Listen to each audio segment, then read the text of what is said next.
හින් සීරුවට රෙසින් back කරන ලස්සන බලන්නකෝ. ඉතින් මේ කස්ටමර්ගේ දෙවෙනි ෆ්ලවර් ප්‍රිසර්වේෂන් එක. එයා කලින් වතාවේදී අපිට ෆ්ලවර් ප්‍රිසර්වේෂන් එකක් බාර දුන්නා. ඒ බාර දීලා ගොඩක් කල් ගත වෙන්නත් කලින් අපිට මෙන්න මේ ෆ්ලවර් ප්‍රිසර්වේෂන් එකත් කරන්න බාර. මතකයන් පරිස්සම් කරගන්න කැමති කෙනෙක්ට මෙන්න මේක හොඳම විදිහ. ඉතින් ඔයාටත් මේ වගේ ලස්සන මල් පොකුරක් ලැබිලා තියෙනවද?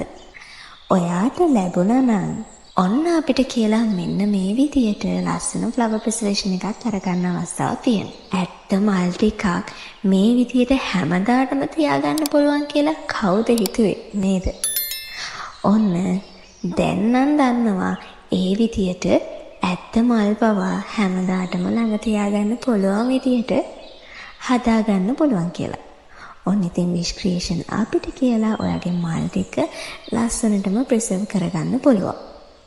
ඉතින් කරන්න තියෙන්නේ අපිට මැසේජ් එකක් දාලා ඔයාගේ ෆ්ලවර්ස් වල ෆොටෝ එකක් එවලා ඔයාගේ බජට් එකත් කියලා ෆ්ලවර් ප්‍රිසර්වේෂන් එකට අයිඩියා එකක් අරගෙන ෆ්ලවර් ප්‍රිසර්වේෂන් එක කරන්න බාර දෙන්න තමයි.